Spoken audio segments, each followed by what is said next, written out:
ഞങ്ങളില്ലെങ്കിൽ ഇവിടെയുള്ള ന്യൂനപക്ഷം രണ്ടാം തരം പൗരന്മാരാവുന്നതാണ്.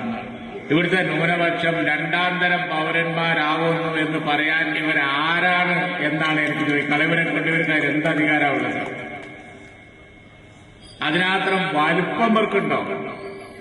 ഇന്ത്യയിലെ ന്യൂനപക്ഷത്തെ സംരക്ഷിക്കല് പോയിട്ട് എന്റെ അഭിപ്രായത്തിൽ ഇന്ത്യ രാജ്യത്ത് അവർക്ക് അവരുടെ പാർട്ടിയെ സംരക്ഷിക്കാൻ പോലും പറ്റാത്ത സ്ഥിതിയാണ് ഇപ്പോൾ ഉള്ളത്.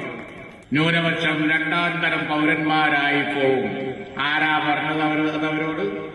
ഇവിടെ ന്യൂനപക്ഷം അങ്ങനെ ഒരു ചിന്ത വേണ്ട, നിങ്ങൾക്ക് അങ്ങനെ ഒരു തോന്നൽ വേണ്ട. ഒന്നാം തരം പൗരന്മാര് തന്നെയാണ്. നിങ്ങളുടെ സൗജന്യത്തിലല്ല ഇന്ത്യ രാജ്യത്ത് ഏതെങ്കിലും ഒരു ന്യൂനപക്ഷം തുല്യപരിഗണനയോടുകൂടി ഒന്നാം തരം പൗരന്മാരുടെ കൂട്ടത്തിൽ തന്നെ ഉള്ളത്.